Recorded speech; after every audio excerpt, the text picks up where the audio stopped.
I happen to know many people from Romania that went into the West, like the UK or Germany, in order to do agriculture. And I can tell you that no newspaper in the West will ever talk about the poor working conditions that immigrants were forced to go under. For example, in Germany, they weren't given protective equipment. They had to pick asparagus from the ground with their bare hands until their nails broke and they were bleeding. And they had to work for at least 10 hours a day. The wage that they initially negotiated was actually lower because they got to sleep into the company's barrack, and apparently that was docked from their pay. The food that they got was docked from their pay, which is why many of these companies prefer immigrants because they can pay them less. They use the amenities from the farm, and all of a sudden they get to be paid less. So no one talks about just how bad it is to be an immigrant. But for some reason, they think that, oh, if we're going to take immigrants from Eastern Europe, we're doing them such a favor because they get to benefit the Germany dream and not the corporate nightmare. Now, what's interesting is that people like myself on YouTube have said time and time again, without immigration, the wages will grow up. It's just simple mathematics. You see, all these greedy corporations and all these greedy farmers that the left talks about, they still need someone to pick their stuff. And when no one picks their stuff, do you know what they do? They raise the wages. Horrible, I know. And now you have this article almost crying on the fact that the farmers are going to have to pay British broccoli pickers £30 an hour. These people are going to drive BMW soon.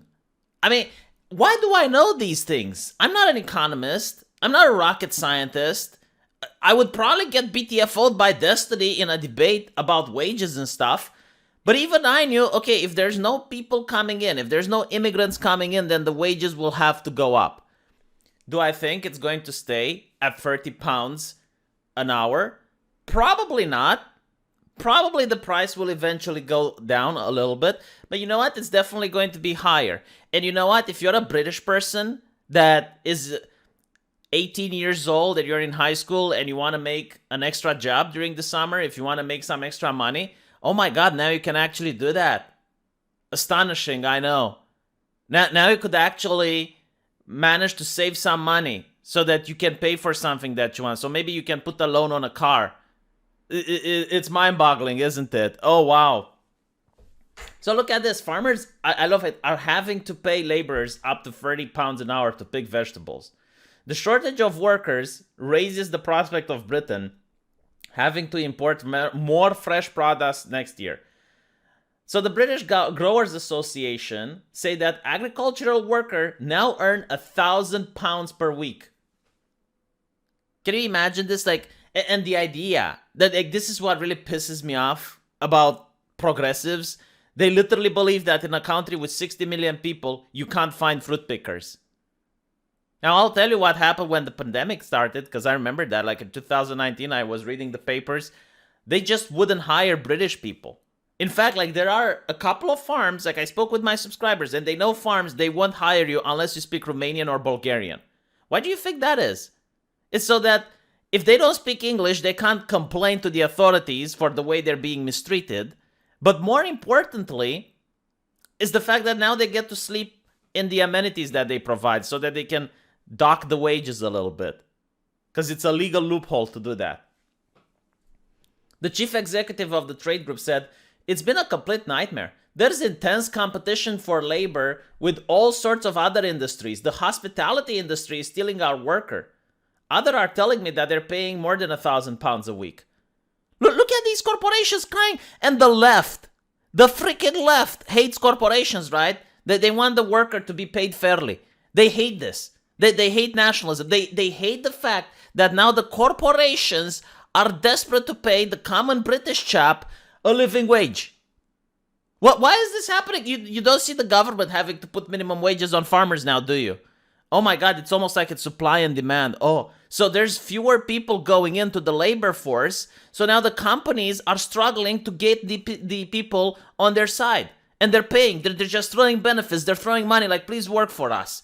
Oh, what a horrible country, isn't it? Oh my God. Oh, wow. Yes, Brexit. Horrible. Look at, by the way, when a progressive likes open borders, they love corporations. That's what they do. They're a corporate suck up. I mean, this article really, like here, it's like what I've been saying since I started my channel. Everything is coming to pass now. I mean, don't get me wrong. You still have a truck shortage because of massive regulations and, the carbon credits and the gas price and all of that shit like that. That's still bad.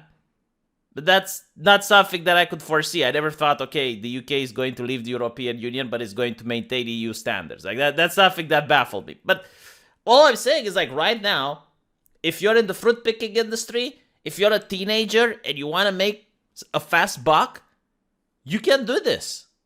Like, they're struggling to find one. Now's the time to get in on the action. In the meat industry, apparently 15,000 workers' wages are also rising. Like, wages are rising everywhere. Truckers get paid more.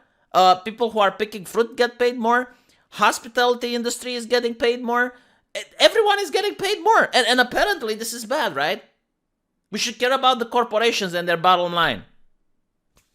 Research by the Food and Drink Federation suggests that of the 4 million people who work across the farm to fork supply chain, 1 in 8 are no longer. That's the equivalent of 500,000 people who have disappeared from the labor market. Yeah, I mean, all the immigrants, they're not there anymore. Someone has to pick their job. I mean, the fruits are going to rot if no one picks them, so they're going to pay more. They're desperate. That's a good thing. My God, I get to use that's a good thing, huh? Ian Wright, chief executive of the Federation, says that's why people are noticing gaps on supermarket shelves. Remember, 45% of logistic journeys in the UK are food distribution. That is an unprecedented number. So, like, things will stabilize in a while. But it's also because of the trucker shortage, which has to do with the gas. And it's a lot more complicated. It's not because of Brexit. Like, you have trucker shortages all over the European Union. You get empty shelves in the US, you get empty shelves in Germany. This has to do with the lockdowns. It doesn't have to do with Brexit. The Growers Association said labor problems mean farmers put fewer crops in the ground this year, and as a result, the country imported more food. It is calling on the government to urgently clarify whether it will introduce another seasonal worker permit. Yeah, but like, eventually, like look what the companies are doing, right? They still want immigrants. They want cheap labor. Like, they need slavery. They can't deal without the slaves. They just don't want to give people a decent wage. They would rather go bankrupt. They're still hoping that the government will give them the slaves. They're honestly silent about what their plan is for 22. Good. Don't tell them that you're going to give them slaves. Let them fucking hire it. Let them, if they can't hire, let them grow out of a business. Let, like, smaller farmers take over. Why do you need, like, a big corporation that's like the farming company? Why can't you have, like, multiple smaller farmers? Eventually, maybe you're going to have everyone having a plot of land and everyone farming their land and then selling it on the market. Why do you need, like, a big, giant, ginormous corporation with slave labor? Why can't you have just the little guy doing it? Many in the industry believes that the problem lies with the Home Office rather than the Department of Food, blah, blah, blah. But look here. We want to see employers make long-term investments in the UK domestic workforce instead of relying on labor from abroad. Yes, you have a country of 60 million people. The only reason you can't find fruit pickers is because you're not paying them a decent wage. Pay the people. If you can't, sell your land. If you can't pay enough people to work like the big area that you have, sell your land to someone else. Sell half of it. And then you're going to have 2 smaller companies doing the job. There is no excuse. Let me know what you guys think. I'll see you in the comment section. Take care.